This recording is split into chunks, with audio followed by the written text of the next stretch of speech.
61 रियासतों को विलीन करते हुए अखंड भारत का निर्माण करते हुए अनोखे शिल्पी का गौरव प्राप्त किया। इतिहास के पृष्ठों में उनका नाम सदा अंकित रहेगा। वे न सिर्फ स्वतंत्र संग्राम के एक महान नेता थे, बल्कि नूतन भारत के एक महान रचयिता थे, शक्तिदाता थे, ऐक्यदाता थे। उन्हें सदा सर्वदा कोटि कोटि हृदयों द्वारा याद किया जाएगा, प्रणाम किया जाएगा। माननीय उपराष्ट्रपति महोदय श्री जगदीप धनखड़ जी श्रद्धा सुमन अर्पित करते हुए, भावांजलि अर्पित करते हुए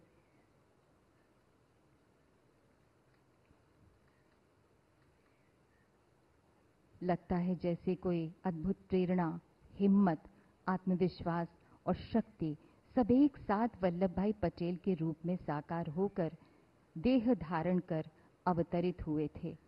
वे बेमिसाल थे।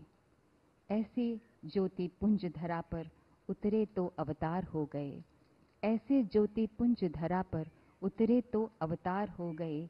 जीवन के हर कुरुक्षेत्र में वे गीता का सार हो गए, वे गीता का सार हो गए। सरदार पटेल को शत शत नमन, वंदन। और अब दिल्ली के माननीय उपराज्यपाल महोदय श्री विनय कुमार सक्सेना जी श्रद्धा सुमन अर्पित करते हुए स्मरणांजलि, भावांजलि, पुष्पांजलि। क्षण बीते हैं, पल बीते हैं, जाने कितने दिन बीते हैं, लेकिन कुछ व्यक्तित्व निराले जिन्हें समय चक्र जीते हैं। शरणागत हो गई जहां पर नतमस्तक हो हर कठिनाई, घोर तिमिर भी छल ना पाया, जिनकी राह नहीं रुक पाई, जिनका सूरज कभी छिपाना ना नेपथ्य गया उजियारा।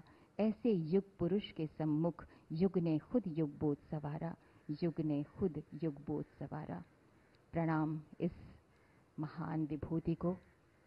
वे भारतीय राजनीति के प्रखंड विद्वान थे। माननीय गृह राज्य मंत्री श्री नित्यानंद राय जी श्रद्धा सुमन अर्पित करते हुए शत शत नमन ऐसे महान व्यक्तित्व को। वे भारत की आन बान और शान थे। देश की आज़ादी के लिए हमारे स्वतंत्रता सिपाहियों ने अपनी कुर्बानियां दी, जिसकी अखंडता के लिए उन्होंने अपना सर्वस्व दांव पर लगा दिया।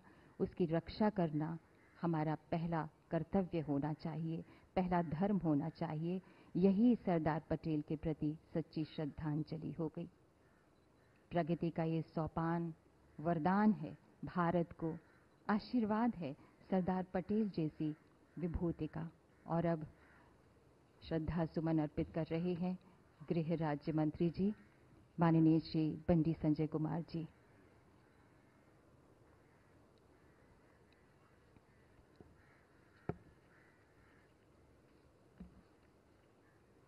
डॉक्टर राजेंद्र प्रसाद ने उनके निधन पर कहा था, सरदार पटेल की नश्वर देह भले ही भस्मीभूत हो रही हो, परंतु दुनिया की कोई अग्नि उनकी कीर्ति को भस्मसात नहीं कर पाएगी।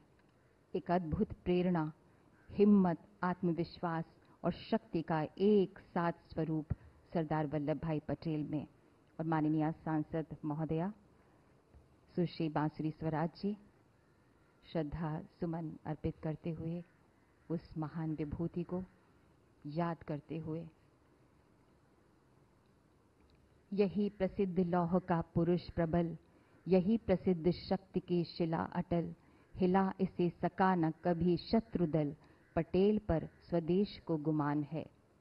सुबुद्धि उच्च शंग पर किए जगह, हृदय गंभीर है समुद्र की तरह, कदम छुए हुए जमीन की सतह, पटेल देश का निगहबान है, पटेल पर स्वदेश को गुमान है। आज राष्ट्रीय एकता दिवस है। समानुमंत्रः समितिः समानी, समानुमनः सहचित्तमेषां, समानमंत्राभिमंत्रयेवः, समानेन वो हविषा जुहोमि। हमारे मन विचार कर्म एक हों, सभी राष्ट्रहित का एक साथ मिलकर सोच विचार करें, यही प्रेरणा दी है सरदार पटेल ने। माननीय राष्ट्रपति महोदया, माननीय उपराष्ट्रपति जी और सभी गणमान्य सम्माननीय अतिथिगण अब प्रस्थान कर रहे हैं। सरदार पटेल को एक भावुक श्रद्धांजलि, पुष्पांजलि, स्मरणांजलि अर्पित करके ये देश कार्यांजलि भी प्रस्तुत कर रहा है सरदार पटेल को उन्हीं के आदर्शों पर चलकर, उन्हीं के रास्ते चलकर। हमने वसुधा को परिवार कहा, सबको जीने का अधिकार कहा, पूजा है धरती को माता कह, वृक्षों को जीवन दाता कह, क्षण क्षण में चेतन ज्ञान मिला।